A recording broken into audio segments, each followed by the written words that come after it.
Environ 320 personnes ont été évacuées du cinéma Gaumont Multiplex à Angers cet après-midi. En cause, une odeur suspecte de gaz. Les pompiers sont intervenus vers 16h45. Ils ont établi un périmètre de sécurité. D'après les premières observations, la fuite ne serait pas due au chantier du tramway, situé tout près du cinéma. Pour le moment, nous n'avons pas identifié de gaz. Nous poursuivons les prélèvements et nous avons évacué le cinéma par mesure de précaution. Et nous faisons des mesures de levée de doute pour le moment. En sortant, effectivement, par les escaliers, on sentait bien que c'était le gaz. Donc j'ai dit à mes enfants, c'est pas un exercice, il y a quelque chose. Surtout qu'il y avait les pompiers, voilà, c'était très rapide, c'est surprenant. Les spectateurs sont sortis en tout début de séance. Ils ont été remboursés intégralement par le cinéma.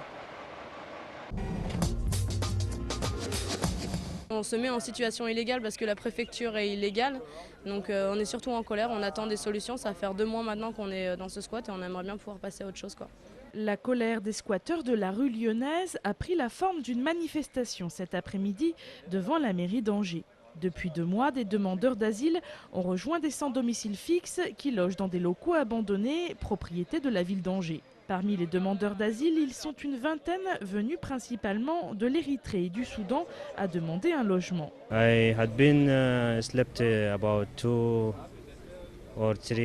J'ai dormi pendant 2 ou 3 mois dans un centre d'accueil et maintenant je me débrouille tout seul et je dors dans la rue.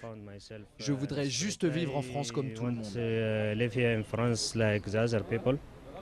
Aujourd'hui, SDF et demandeurs d'asile sont venus à la mairie d'Angers pour demander à ne pas être expulsés du squat de la rue Lyonnaise.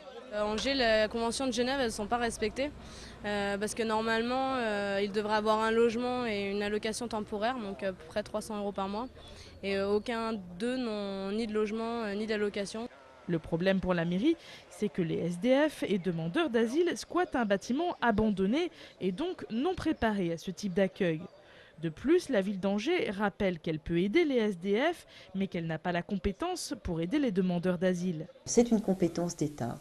Donc le maire a sollicité le préfet, nous sommes en lien permanent avec le préfet, qui lui-même a sollicité le préfet de région pour que ce préfet de région assure la régulation régionale, c'est-à-dire que les départements limitrophes puissent accueillir aussi, puisque le Maine-et-Loire était le seul à accueillir les demandeurs d'asile.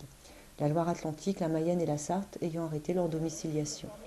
Reste à voir quelles solutions seront proposées prochainement aux sans-domicile fixe par la ville d'Angers et aux demandeurs d'asile par la préfecture de région. Depuis samedi midi, les entrepôts de la Sobotram implantés à Seiches-sur-le-Loir et à Durtal sont bloqués par des chauffeurs en colère. Ces derniers ont en effet appris par la presse la liquidation judiciaire de leur entreprise qui emploie 32 salariés sur ces 2 sites angevins. Cette société, qui s'appelait auparavant Morin-le-Nogue, a été cédée en 2007 au Transport Perrier avant de nouveau de changer de propriétaire au début de cette année. Les chauffeurs, qui doivent recevoir cette semaine leur lettre de licenciement, ont donc décidé de se tourner vers le responsable de la Sobotram et lui réclament 15 000 € par salarié. Nous lui demandons à lui de faire un effort financier dans une conjoncture actuelle de crise économique et notamment dans le transport où il n'y a plus d'emploi, de faire un effort financier pour assurer un avenir au moins sur quelques mois aux salariés, notamment aux 19 de la première charrette qui vont être licenciés. Des livres d'enfants au milieu d'un amas de cendres. Le réveil a été douloureux pour l'école Jean Rostand ce lundi. Ce week-end, un incendie a partiellement détruit la maternelle. Ce matin, l'équipe enseignante ne pouvait qu'observer impuissante ce triste spectacle. Pour l'instant, c'est plutôt la phase d'abattement. La résignation, on verra après. Là, le principal, c'est d'essayer d'organiser la rentrée prochaine pour que les 112 élèves de l'école maternelle puissent être accueillis dans les meilleures conditions possibles. La situation aurait pu être pire, l'école primaire voisine ayant été épargnée. Les partenaires impliqués dans le dossier se sont réunis lundi pour trouver la meilleure solution pour les enfants. La priorité, c'est de s'occuper d'eux, être sûr qu'ils soient accueillis dans de bonnes conditions de sécurité, et puis de bonnes conditions, parce que c'est important, notamment pour les plus petits, de les accueillir dans un lieu où ils sont en confiance. Donc nous sommes en train de travailler avec l'équipe enseignante pour trouver des locaux adaptés et qu'ils puissent, dès la rentrée, être accueillis dans de bonnes conditions, certainement dans des bâtiments qui étaient des bâtiments scolaires dans le quartier et qui pourraient les accueillir utilement à la rentrée. Mais nous sommes en train de finaliser les possibilités techniques. Le bâtiment d'accueil devrait être la chambre Denier, l'ancienne école située à 400 mètres de là. La garderie et la cantine devraient par contre être assurées à l'école de la Pérusset.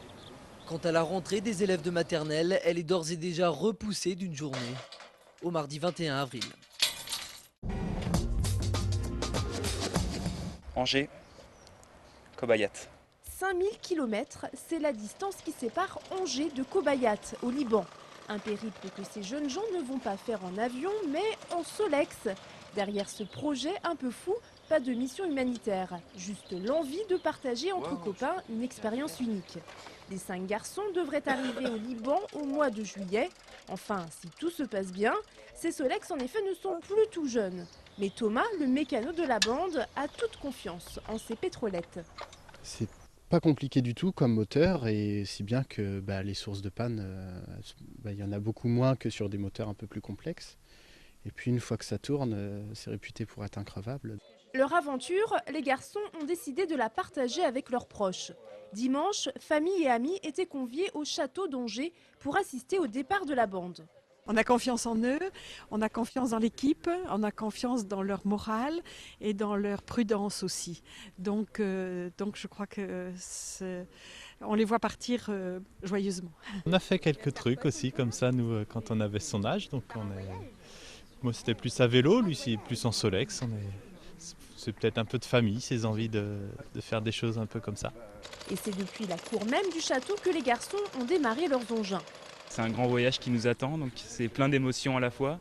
Je pense que c'est quand on va faire les premiers kilomètres qu'on va vraiment réaliser. Là, on est encore un petit peu dans l'euphorie. Impatient de découvrir plein de monde, de paysages, d'aventures et vivre notre rêve. 12h30, l'heure du départ a sonné. Dernières embrassades avant de prendre la route. Les 5 garçons ont promis de donner très vite des nouvelles sur leur blog.